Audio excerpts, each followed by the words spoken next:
قرآن کی تلاوت جیسے جیسے منہ سے نکلتی ہے، منہ سے نکلنے والے الفاظ کو فرشتے جو ہے لپک لپک کر،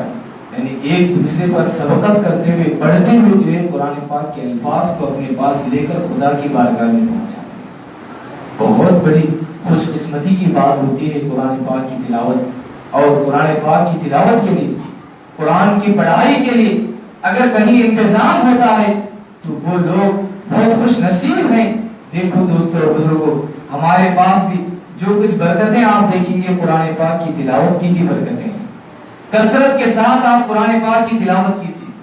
خاموشی کے ساتھ بیٹھ کر آپ قرآن پاک کی تلاوت کیجیے۔ اگر آپ بیٹھے ہوئے ہیں کچھ دیر ہی صحیح آپ قرآن پاک کے 2-4 سورے پڑھ لیجیے۔ آپ 2-4 سورے اگر پڑھ لیتے ہیں، یہ ضرور نہیں کہ آپ دیکھ کر بھی قرآن اپنے ہاتھ میں لے کر ہی پڑھے تو ہی تلاوت ہوگی آپ کی، ایسی بات نہیں، بلکہ اگر آپ قرآن لے کر پڑھتے ہیں تو اس کا ثواب زیادہ ہوتا ہے۔ قرآن اگر آپ لے کر پڑھتے ہیں تو اس کا ثواب زیادہ ہوتا ہے، کیونکہ وہاں صرف اور صرف زبان سے ہی پڑھنے کا ثواب نہیں بلکہ آنکھوں سے قرآن پاک دیکھنے کا بھی ثواب اللہ تبارک و تعالیٰ ہے۔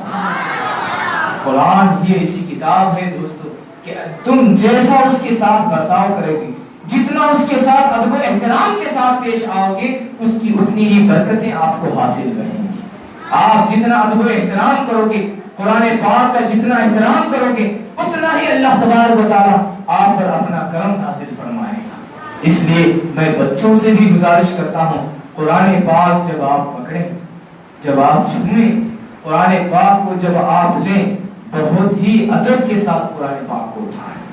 بہت ہی ادب و احترام کے ساتھ۔ بچوں سے بھی اور بڑوں سے بھی گزارش ہے کہ جب بھی ہم قرآن پاک کو اٹھائیں، بہت ہی ادب و احترام کے ساتھ اٹھائیں، کیونکہ آپ کوئی ایسی کتاب نہیں اٹھا رہے ہیں جو دنیا کی کتاب ہو، بلکہ آپ اس کتاب کو اٹھا رہے ہیں جس کتاب میں خدا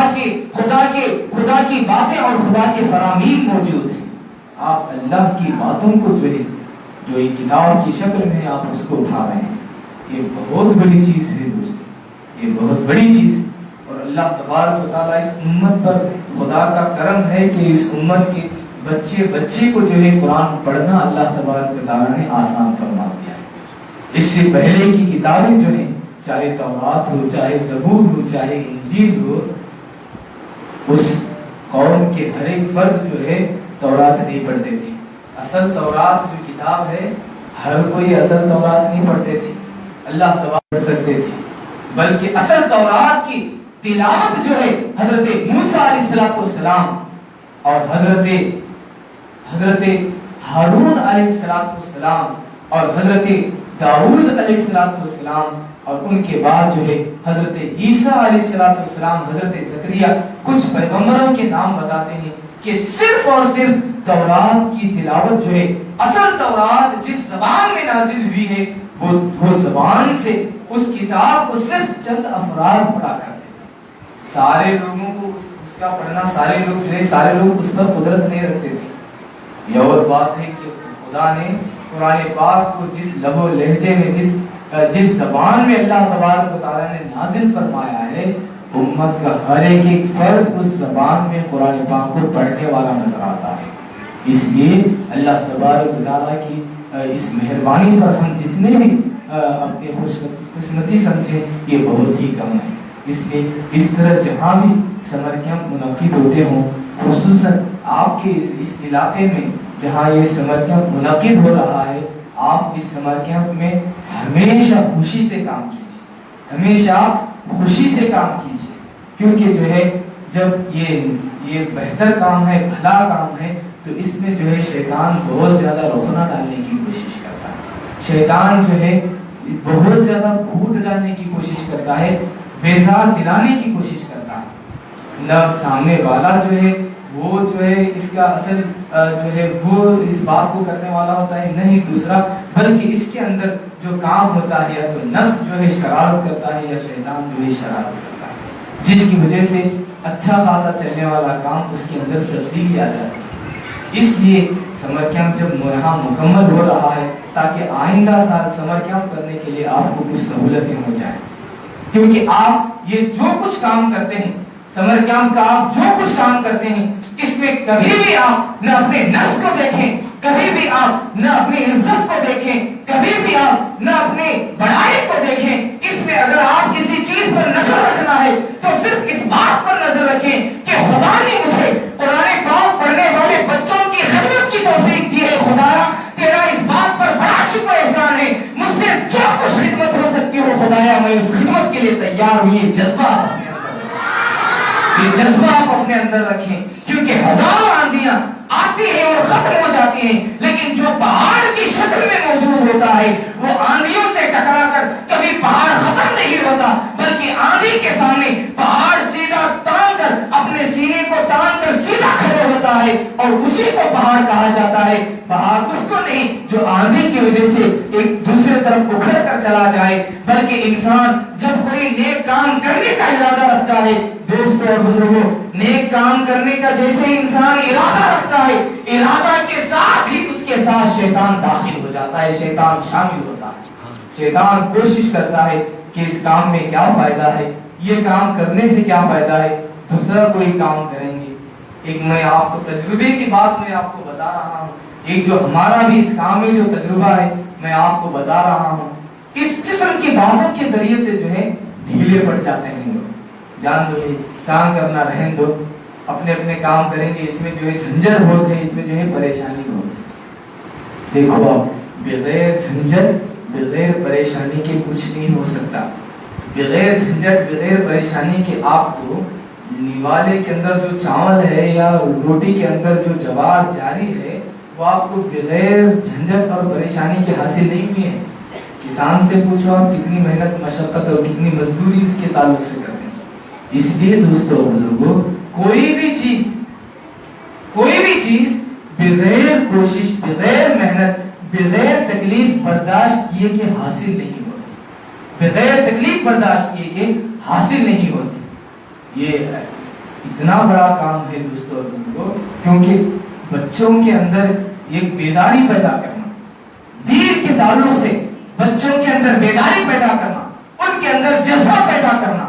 अगर 60 बच्चों में से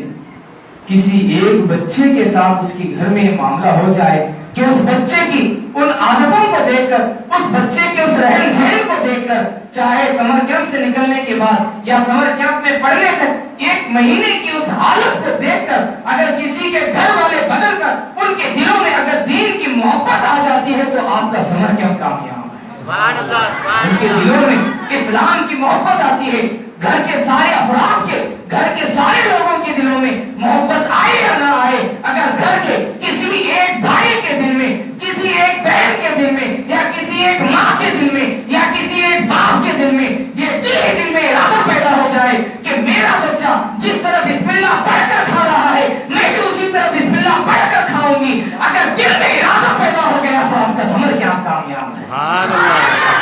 इरादों को खुदा जानता है, इरादों को खुदा जानता है। हमारा और आपका काम सिर्फ मेहनत करना है, हमारा और आपका काम सिर्फ कोशिश करना है। हम अगर मेहनत करते हैं, हम अगर कोशिश करते हैं तो हमारी मेहनतें और कोशिशों के जरिए से अगर किसी एक घर में भी अगर तब्दीली आती है तो दोस्तों और बुजुर्गों, ये मेहनत और कोशिश आपकी, इसका बदला और नतीजा आपको दुनिया में कुछ नहीं दिखाई देगा क़यामत के दिन। इसलिए हदीस पाक में आता है कि अल्लाह तबारक व तआला की बारगाह में अल्लाह के रसूल सल्लल्लाहु अलैहि वसल्लम इरशाद फरमाते हैं कि खुदा की बारगाह में क़यामत के दिन कुछ बंदे पेश होंगे, उन बंदों के पास जितने नेकियां होंगी सारे के सारे दावेदार, सारे के सारे हकदार आकर लेकर चले जाएंगे। फिर उसके बाद खुदा की बारगाह में उन बंदों के वास्ते कुछ नेकियां होंगी, खुदा इरशाद फरमाएगा इन बंदों को ले जाकर वो बंदे डर रहे होंगे कि शायद हमारे हक में अब जहन्नम है। अल्लाह तबारक व तआला उस वक्त फरिश्तों से इरशाद फरमाएगा कि ए फरिश्तों ले जाओ इन्हें जन्नत में दाखिल कर दो। वो हैरान हो जाएंगे कि हम समझ रहे थे कि हम जहन्नम में दाखिल होंगे, लेकिन खुदा का फैसला हमारे लिए जन्नत का हो चुका है। बारे ताला ये क्या बात है कि तू हमें जन्नत का हमारे हक में फैसला फरमाता है। अल्लाह तबारक व तआला इरशाद फरमाता है कि बंदो तुम्हारे सीधी तरफ देखो क्या नजर आ रहा है। बंदे जब सीधी तरफ देखेंगे तो बड़े बड़े पहाड़, नेकियों के बड़े बड़े पहाड़ नजर आएंगे, बड़े बड़े पहाड़ नजर आएंगे। बंदा पूछेगा कि इलाही इनमें ऐसी ऐसी नेकियां हैं जिन्हें मैंने नहीं किया है, जिन नेकियों को मैंने नहीं किया है, ये ऐसी बड़ी बड़ी नेकियां कहां से आ गई? अल्लाह तबारक व तआला इरशाद फरमाता है कि ऐ बंदे, जिस नेक काम का तूने इरादा कर लिया था, जिस नेक काम का तूने ख्याल कर लिया था, वो नेक काम के इरादे और ख्याल को मैंने उसका भी बदला तुझे अदा किया और उसकी इवज में सारी की सारी नेकियां मैंने अपने पास महफूज रखा, ताकि तूने जो छुपे तरीके से अपने दिल में नेक काम का इरादा किया था, मैंने तेरे नेकियों को ऐसे छुपाया कि दावेदारों की नजर जो है तेरे उन नेकियों पर नहीं पड़ने पाई और तेरी सारी नेकियां हासिल है, इन नेकियों को ले और जन्नत में दाखिल हो जाए। इसलिए दोस्तों और बुजुर्गों, ये काम बहुत ही अल्लाह तबारक व तआला की मेहरबानी वाला, आप खुशकिस्मत हैं कि अल्लाह तबारक व तआला ने आपसे ये काम लिया है, वरना न काम कोई कर सकता है, ये काम कोई नहीं कर सकता दोस्तों। ये सिर्फ और सिर्फ खुदा की मदद और उसकी मर्जी के बाद ही होने वाला, अंजाम पाने वाला काम है। वरना हजारों लोग ऐसे हैं जो सिर्फ और सिर्फ ख्वाहिश करते ही रहते हैं, जो सिर्फ और सिर्फ उम्मीद करते ही रहते हैं कि कुछ बच्चे अगर पढ़ने वाले हों तो हम उनका इंतजाम करें, हम उनका इंतजाम करें। हजारों लोगों के दिलों में उम्मीद बनकर ही रह जाती है, लेकिन आप खुशकिस्मत हैं, अल्लाह तबारक व तआला ने आपको आपकी उम्मीद के साथ आपके सामने सारा नतीजा पेश फरमा दिया, आपको सारा काम करने की तौफीक अता फरमाई। आप इस बात पर बड़े खुशनसीब हैं, इस समर कैंप को हमेशा आप जारी रखिए, इसको हमेशा आप जारी रखिए, क्योंकि इसके जरिए से बहुत बड़ी तब्दीली आती है, बहुत बड़ी तब्दीली आती है। ये बच्चे पढ़कर अगर कहीं जाते हैं, किसी गांव में जाते हैं, गांव में जाने के बाद वहां अगर बैठे रहे, बैठने के बाद वहां गुफ्तगू चले, इन बच्चों से अगर दुआ पढ़ाएं तो ये बच्चे जब दुआ पढ़ेंगे, इन बच्चों के दुआ पढ़ने को देखकर दूसरे बच्चों के दिलों में जज्बा पैदा होगा, दूसरे बच्चों के दिलों में शौक पैदा होगा कि हम भी मुसलमान हैं, हम भी जो है खुदा का नाम लेकर हमें भी खाना खाना चाहिए, खुदा का नाम लेकर कितना अच्छा ये बिस्मिल्लाह पढ़ते हैं, कितने अच्छे तरीके से ये सूरे पढ़ते हैं, हमें भी ऐसा पढ़ना चाहिए। उन बच्चों के दिलों में जो है, इन बच्चों को देखकर जब ख्वाहिश पैदा हो जाए, जब इरादा हो जाए, तो वो बच्चे उनके इरादे के साथ खुदा उनकी मदद फरमाएगा और उनके लिए इल्म हासिल करने के वास्ते रास्ता पैदा फरमाएगा। फिर वो बच्चों को देखकर जो बच्चे ख्वाहिश करके फिर पढ़ते जाएंगे, तो उन तमाम बच्चों के पढ़ने का सवाब, आपने जो समर कैंप शुरू किया है, आप सारे लोगों को उसका सवाब मिलता रहेगा। इसलिए बहुत ही नेक काम, बहुत ही जो है अजीम काम